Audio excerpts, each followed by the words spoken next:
Alright, so I've got all the track on this side of the layout painted. I went ahead and did the yard here. You can see where the tape is covering the turnouts.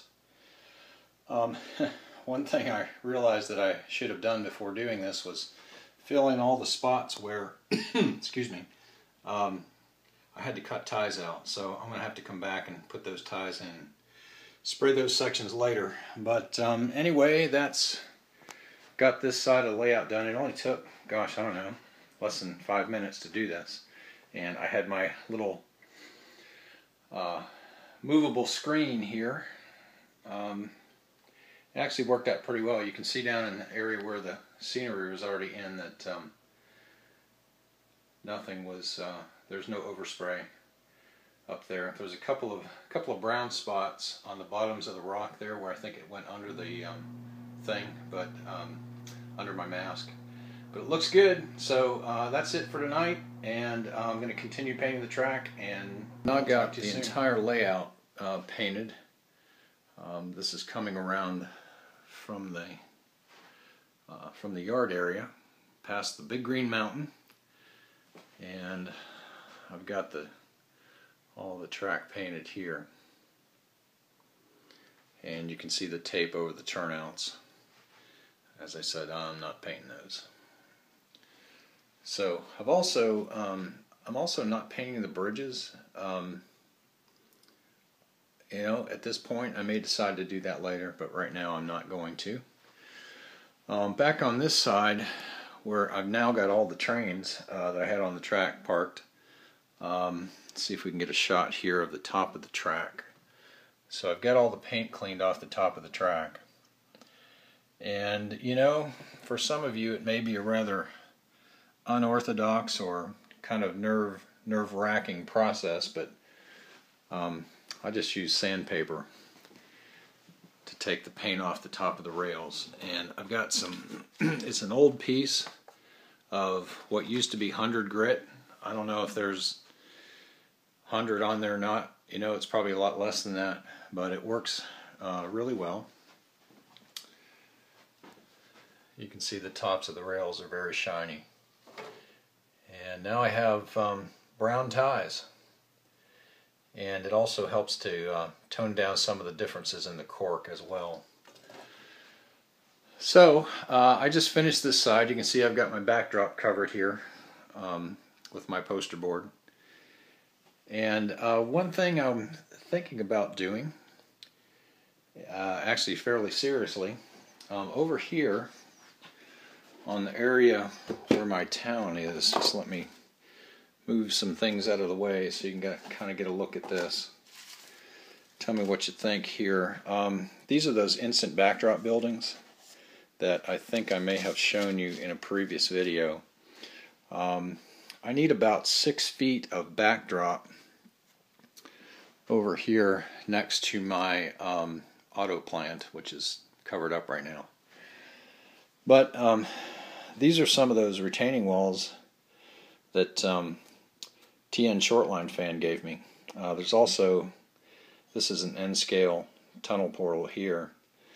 What my thought is on using these is to sort of break up the scene with some of those walls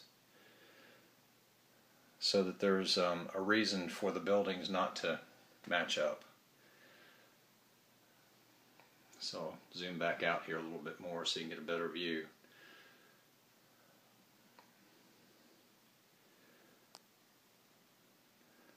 So that's kind of what my layout is. You know, I may change that up a bit, but you know, keep that in mind. So instead of having it flat on the bottom of the layout, down on the table, I bought some balsa wood, some 3-inch balsa wood, and I'm going to construct an elevated roadway in here. I'm not exactly sure where it's going to go, but my idea is to create the elevated roadway and then put the buildings obviously on top of that. So I'm going to be going to have to be careful as I get down close to my auto parts plant here. I may have to put sort of a 45 or something that looks like a turn in the roadway, so it goes back into the background there. So with the elevated roadway, I've got a couple of options. I can use the retaining walls as supports in the front of the roadway, and I don't know if I can kind of give you a sense of maybe what that would look like. And you know, Thomas gave me a bunch of these things, so you know, it would look something like that. You know, so I can do that in certain sections, and I can put some pylons in there. I also have some 1/4 inch balsa wood, which I purchased to make supports out of. And so that's kind of my thought. Let me know what you think about that. Again, it's 3 inches wide, so I think that's pretty close to a 2-lane highway in HO scale. But so that's about it for tonight. The first bit of painting that you saw at the beginning of the video was done a couple of days ago. So this is a couple of days later, and I've run the sitting back here. You may have noticed this, but I didn't talk about it. There's a passenger train sitting in there. And I was able to get these cars off of eBay. Actually, the same seller had all of these. The first one there is a Burlington CB&Q. Then there's a California Zephyr and another Burlington. Let me pull this out of the way.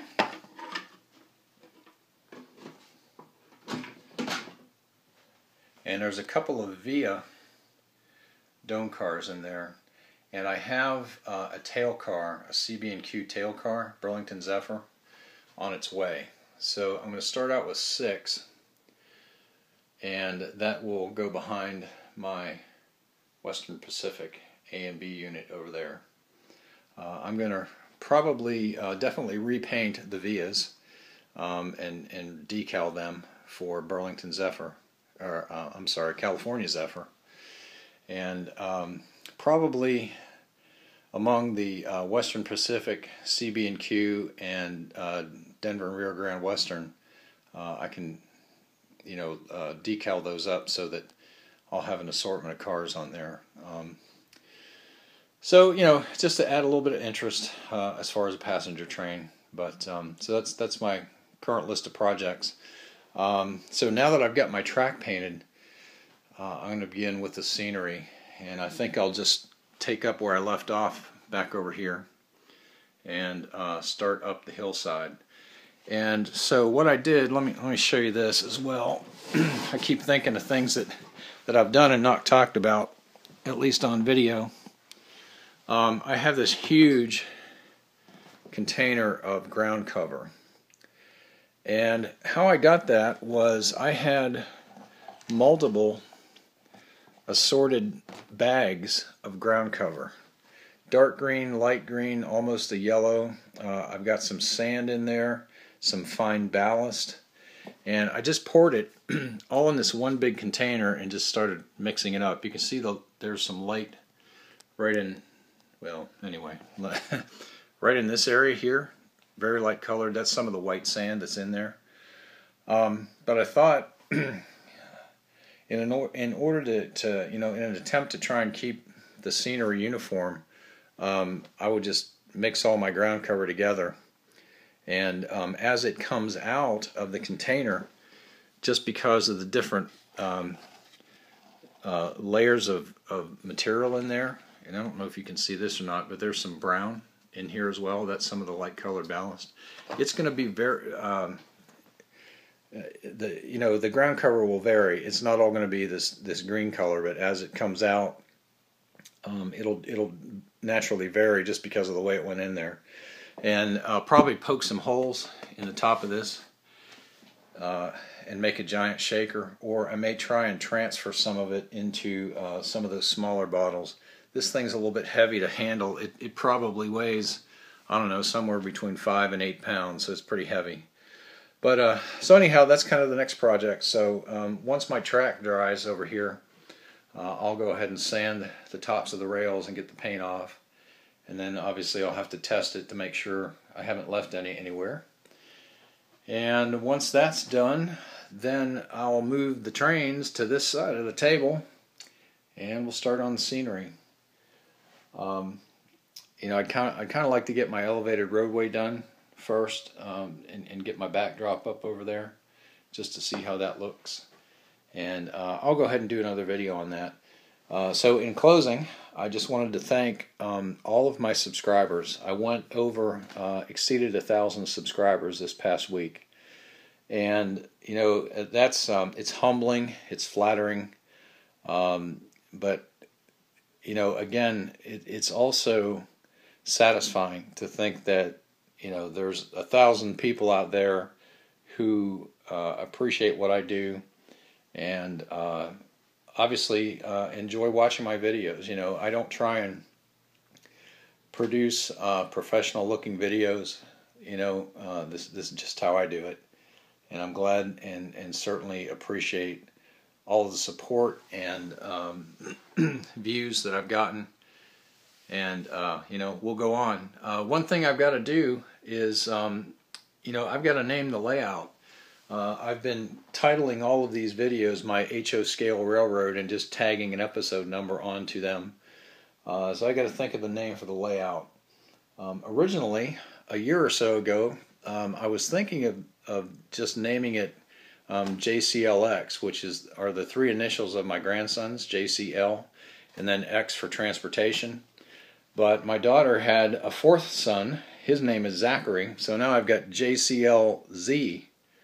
You know, I guess it could be JCLZX. Just kind of a long name for a railroad. But you know, if you guys have any good ideas out there for names, let me know. And you know, maybe we'll run a contest. I'll think about possibly doing that. A layout naming contest. And then, you know, also a 1,000 subscriber contest, and whoever comes up with the best name that obviously I like will win something. So I'll think about that, and you know, that was just kind of an off the cuff remark there. So I haven't thought anything about that, but I'll put some thought to that, and you guys send me in some names, and we'll see how that shakes out. But anyway, we'll talk to you soon, and again, thanks for watching.